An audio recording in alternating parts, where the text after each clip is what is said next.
please.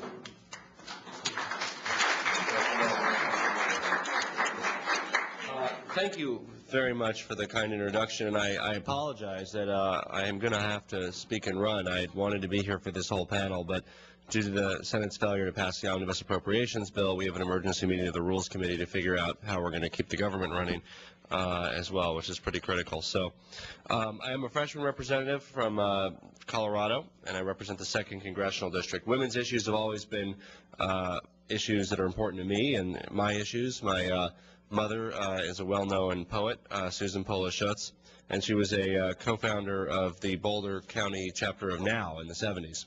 So I very much grew up with as a strong feminist and will continue to be in Congress.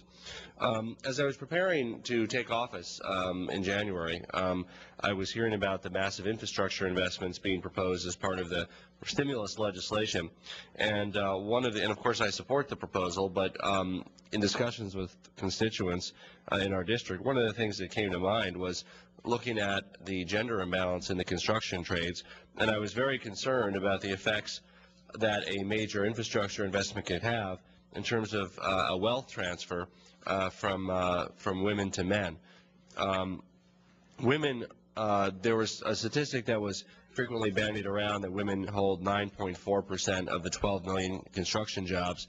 But as we dug down on that, in reality, it's actually far less. The 9.4% figure includes administrative and other support jobs related to construction, which don't pay as well nearly as the construction jobs themselves. When you just break out higher wage construction jobs like carpenters, electricians, welders, the real share of jobs held by women is closer to 4%.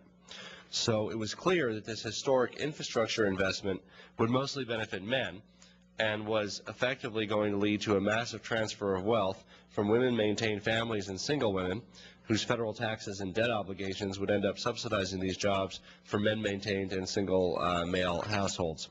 So that, of course, is fundamentally unjust in a society where, of course, we've yet to reach parity overall, and the unemployment rate for women continues to be similar, if not higher, than that for men.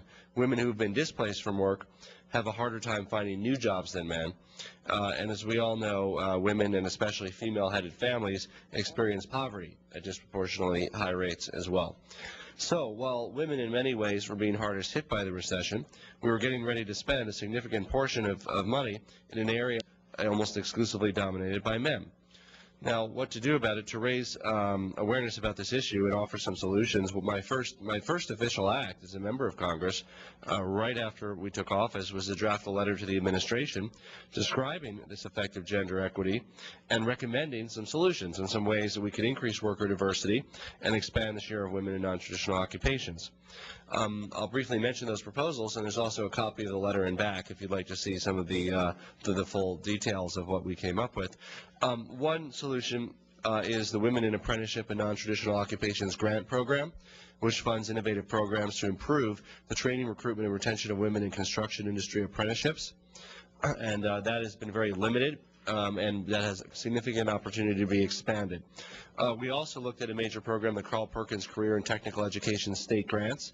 There is already a set-aside for leadership activities.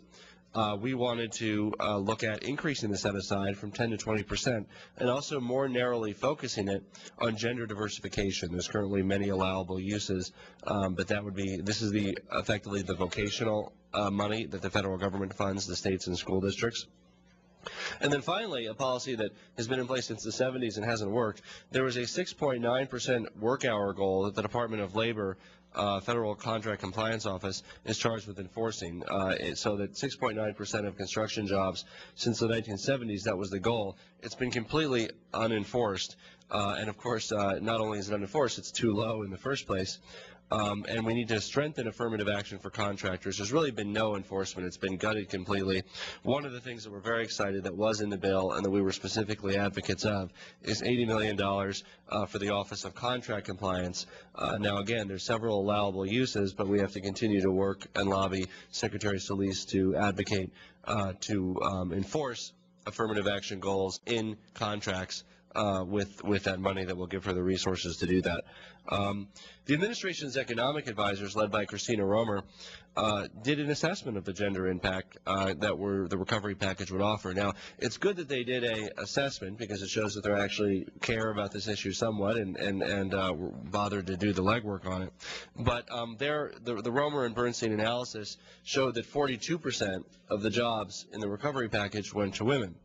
However, it was highly flawed for a number of reasons. One, first of all, 42% is not reflective of the 46% of the workforce comprised of women. Second, the jobs they counted on for reaching gender parity for women were jobs that were in sectors like retail, financial activities, and leisure and hospitality. And these were all sectors that were secondary job creation sectors. They weren't jobs created directly through the recovery package. They were jobs that we were hoping would be created if the recovery package worked. So and they had to put those in there to try to make it look like the whole bill reached gender parity. And third, even in their own analysis, the jobs that they showed women getting would be lower paying jobs and many fewer of the good paying jobs. So again, when you have about 23, 24% of the jobs created were in the construction industry, and when you have such a huge imbalance there where 96% of those jobs go to men and only 4% to women, it's very difficult to even come close to parity with the bill as a whole because you're starting with such a huge deficit. And to their credit, I mean, the bill as a whole the rest of the bill is balanced. I mean, when you're talking about the education money, you're talking about the health care money, those are sectors that are balanced. Again, not as well paying necessarily as the infrastructure relating jobs, but you still have that big hole because of that 20% of the jobs. But all this is old news. The recovery package has passed, and now we need to look for opportunities going forward for women to advance in higher wage occupations. We need to build on the momentum of the Lilly Ledbetter Fair Pay Act and the Paycheck Fairness Acts, and I want to thank Rosa DeLauro for her work on those. You're going to hear from her shortly, and those are tremendous progress. We need to build on those steps forward for women and move our shared agenda forward. There are significant opportunities moving forward about increasing gender diversity in the workplace. One of those will be the Workforce Investment Act, which we here call WIA. We like to use acronyms for things.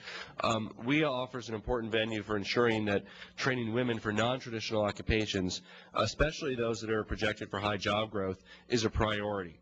And that'll be one of the items that the committee that I'm on, the Education and Labor Committee, is working on this year. For instance, we need to require that local agencies use WIA funds to train women, single parents, displaced homemakers, TANF recipients, and other low-income populations for high-wage occupations.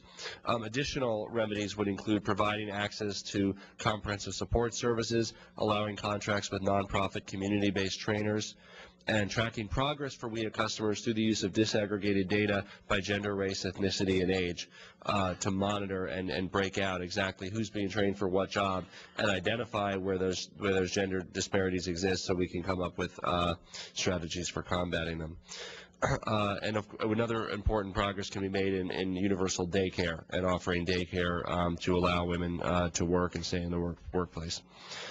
Finally, I look forward to working with Secretary Solis and her team to advance women's issues by reconsidering things that they can do on the executive side, like departmental policies, guidances, and practices, as well as exploring new initiatives. There's actually a lot that can be done on the executive side to strengthen oversight and accountability and ensure that women's concerns become a priority of the Department of Labor's agenda.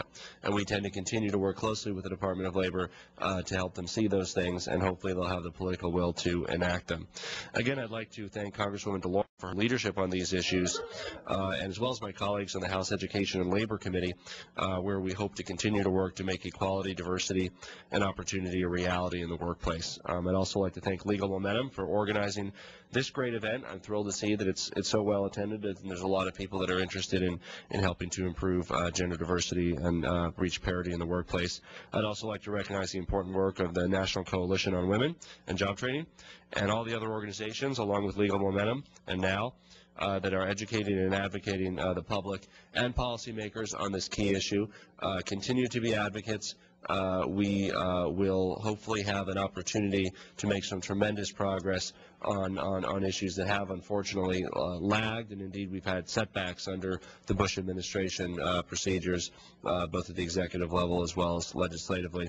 And I look forward to playing whatever constructive role I can in helping to reach true equality in this country.